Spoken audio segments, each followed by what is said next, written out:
This is Tata Punch EV. It got a face lift जिसके साथ बहुत सारी चीजें बदली हैं। डिजाइन उनमें से एक चीज है, डिजाइन बदल गया है। जो बैटरी पैक पहले 25 किलोवाट आवर और 35 किलोवाट आवर के बैटरी पैक ऑप्शन मिलते थे, वो हट गए हैं। अब 30 kilowatt hour and 40 kilowatt our का बैटरी पैक ऑप्शन यहाँ पे दिया गया है, जिसके साथ क्लेम्ड रेंज भी बढ़ गई है। P1 प्लस P2 रेंज जो क्लेम्ड है वो 468 और 66 समथिंग है, and C75 real world range जो क्लेम कर रहा है टाटा, दैट इज 355 किलोमीटर्स। अब इस वीडियो में हम यही चेक करेंगे कि क्या ये टाटा पंच डॉट ईवी अपनी क्लेम्ड रियल वर्ल्ड रेंज के करीब पहुंच पाती है या नहीं। लाइक आई हैव सेड, दो बैटरी पैक ऑप्शन है, 30 kilowatt hour and 40 kilowatt our. This is 40 kilowatt our variant जो मैं अभी यूज कर रहा हूं, and let me show you the driver display. अभी 29 डिग्री सेल्सियस आउटसाइड टेम्परेचर है। ट्रिप बी पर हम रहेंगे, रिसेट कर चुका हूं। 99% बैटरी है एंड एस्टिमेटेड रेंज शो कर रहा है 387 किलोमीटर्स। फिलहाल रीजन मोड L1 है, L2 एंड L3 भी आते हैं, आप अपने हिसाब से उसे सेट कर सकते हैं। 3 ड्राइविंग मोड्स हैं, फिलहाल सिटी मोड में है, एंड आप स्पोर्ट्स मोड और इको मोड भी यूज कर सकते हैं, which we will use during the test. Well, चलिए शुरू करते हैं।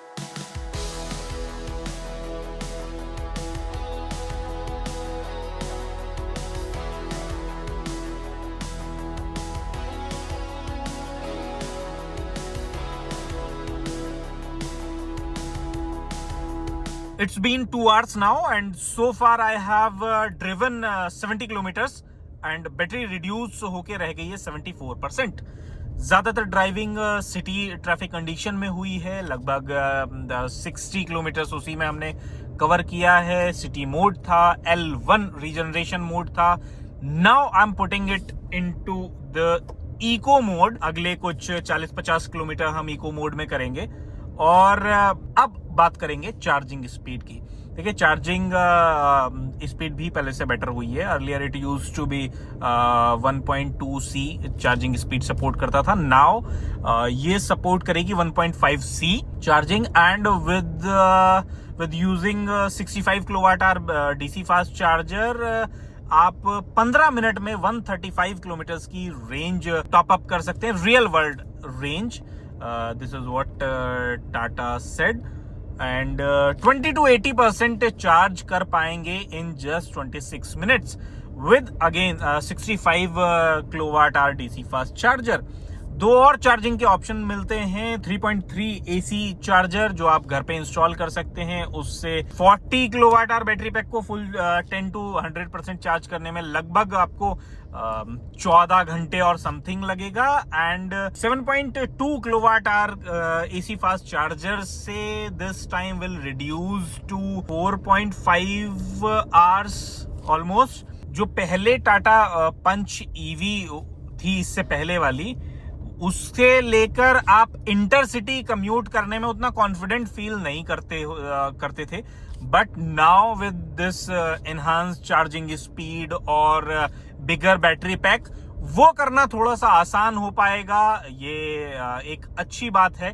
नाउ परफॉर्मेंस नया जो है इन्होंने 6-in-1 ड्राइव ट्रेन जो है यहाँ पे दिया है, जिसमें है क्या चीजें, इन्होंने बहुत सारी चीजों को एक साथ इंटीग्रेट कर दिया है, जिससे ड्राइव ट्रेन का जो साइज है वो रिड्यूस हो गया है बाय 50%, एंड वेट 28% रिड्यूस हुआ है। एफिशिएंट ज्यादा हो गया है, 6% ज्यादा एफिशिएंसी जो है उससे अभी आपको मिलेगी। जो इलेक्ट्रिकल कनेक्शंस हैं वो उसमें जो है रिडक्शन हुआ है। सेमीकंडक्टर का यूज जो है वो कम हो गया है। तो इस तरह की चीजें हैं, और परफॉर्मेंस की जहां तक बात है तो पहले 0 to 100 करती थी 9.5 सेकंड में, नाउ जो ये 40 kilowatt hour battery pack variant है, ये करेगा 0 to 100 जस्ट 9 सेकंड्स में। पावर फिगर्स में भी जो है बड़ा बदलाव है। ये जो 40 किलोवाट आवर वेरिएंट है, ये यहां से आपको मोटर जनरेट करके देगा 95 kilowatt power and 200 newton metre torque generate करेगा। ये टॉर्क टू व्हील जो पहुंचेगा उसकी मैं बात कर रहा हूं। एंड ये टॉर्क फिगर दोनों बैटरी पैक के लिए सेम है, लेकिन जो पावर है उसमें वो 30 किलोवाट आवर पैक के साथ आपको 65 किलोवाट जनरेट करने वाला मोटर जो है वो आपको वहां मिलेगा। बाकी हैंडलिंग वगैरह की अगर मैं बात करूं तो आपको ऐसा कोई बहुत बड़ा बदलाव कहीं उसमें नजर नहीं आने वाला है। चीजें पहले जैसी ही है। उसमें ना तो टाटा मोटर्स की तरफ से ऐसे कुछ बहुत ज़्यादा काम भी किया गया है। जो ज़्यादा काम हुआ है वो बैटरी पैक और ड्राइव ट्रेन और डिज़ाइन एनहेंसमेंट पे हुआ है। फीचर्स भी ऑलमोस्ट जो पहले थे सभी वो हैं, कुछ एक दो फीचर्स जो है ऐड किए गए हैं, अदरवाइज सारे फीचर्स वो वही पहले वाले जो है इधर कंटिन्यू किए गए हैं। क्या क्या फीचर्स हैं आप लिस्ट इस टाइम अपनी स्क्रीन पे देख सकते हैं। 360 degree camera, blind view monitor, big screen, Apple CarPlay and Android Auto with wireless support, wireless phone charger, ventilated seats, so and a lot more. तो फीचर्स के मामले में इट इज लोडेड, पहले भी लोडेड थी, अभी भी अच्छे फीचर्स यहाँ आपको ऑफर किए जा रहे हैं। डिजाइन एनहेंसमेंट की अगर मैं बात कर रहा हूं तो फ्रंट चेंज हुआ है, रियर में भी चेंजेस देखने के लिए मिलते हैं। हालांकि साइड प्रोफाइल में बहुत ज्यादा कुछ चेंज आपको दिखेगा नहीं। एक एक करके सबकी बात करते हैं। फ्रंट में क्या बदला है? पहले जो आपको कनेक्टेड एलईडी डीआरएल्स मिलते थे वो अब कनेक्टेड नहीं रही। ये बीच में आपको एक ब्लैक एलिमेंट दिख रहा है, ये डीआरएल नहीं है, ये जस्ट ऐसे ही एक ग्लॉसी ब्लैक फिनिश में इधर है। वाई शेप डीआरएल आपको यहाँ दिए गए हैं। इसके अलावा एक ब्लैक एलिमेंट दोनों एलईडी हेडलैम्प्स को कनेक्ट करता था प्री फेसलिफ्ट मॉडल में, वो भी अब यहां से चला गया है।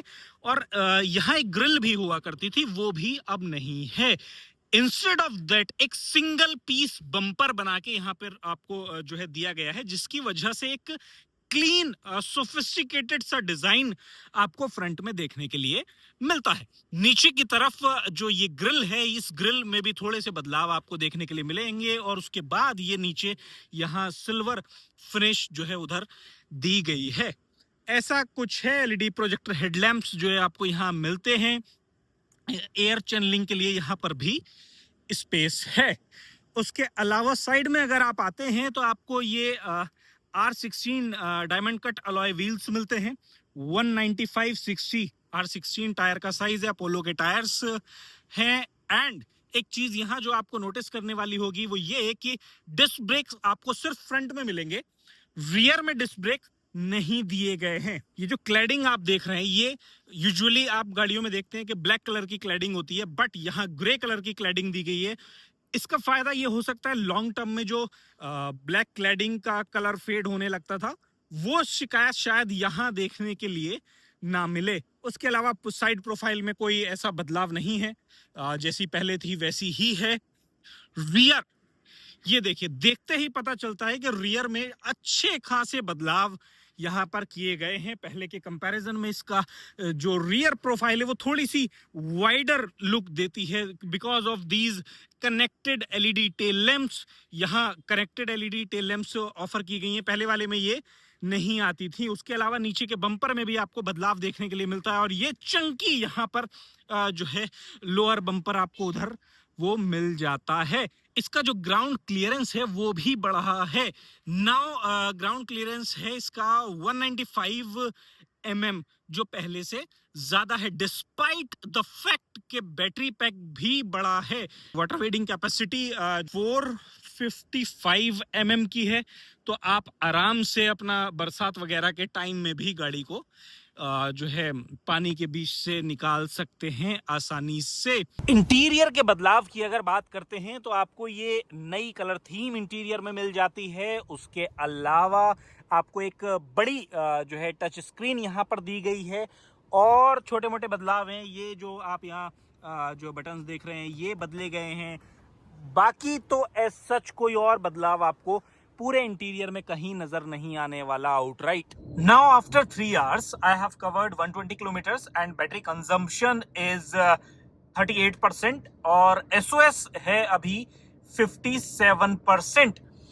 ये जो 5% का जो गैप है, क्योंकि अगर 100 - 38 5% करते हैं तो इट शुड बी 62, लेकिन अभी SOS जो है वो 57 है। तो ये जो 5% का गैप है इट इज बिकॉज बीच में मैंने कुछ देर के लिए व्हीकल को ऐसे स्टेशनरी रखा, लेकिन AC वगैरह और ऑल इलेक्ट्रॉनिक्स वो ऑन, तो उसकी वजह से बैटरी जो है ज़्यादा कंज्यूम हुई। प्लस जब हमने इनिशियली जो टेस्ट शुरू किया था तब भी ये 100% नहीं थी, 99% पे हमने शुरू किया था, तो वैसे कुछ करने की वजह से ये 5% का गैप बना हुआ है।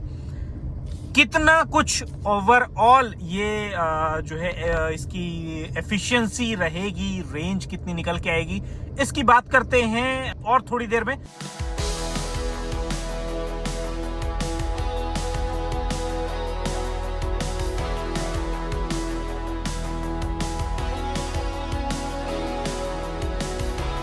ये रेंज टेस्ट यही खत्म होता है। हमने इसमें टोटल 131 किलोमीटर जो है व्हीकल को चलाया है, और आधा जो ड्राइव किया वो हमने सिटी मोड में किया, बाकी जो आधा ड्राइव किया वो इको मोड में किया। लेवल 1 to 3 रीजनरेशन के वो सब हमने यूटिलाइज किए। ये 54% यहाँ जो बैटरी आपको रिमेनिंग दिखा रहा है, तो इस हिसाब से तो हमने यूटिलाइज किया है 46% बैटरी, बट सही मायनों में 46% नहीं 41% हमने यूटिलाइज की है। क्यों, मैं बताता हूं। एक तो हमने 100% बैटरी से शुरू नहीं किया था, 99% थी जब हमने टेस्ट शुरू किया।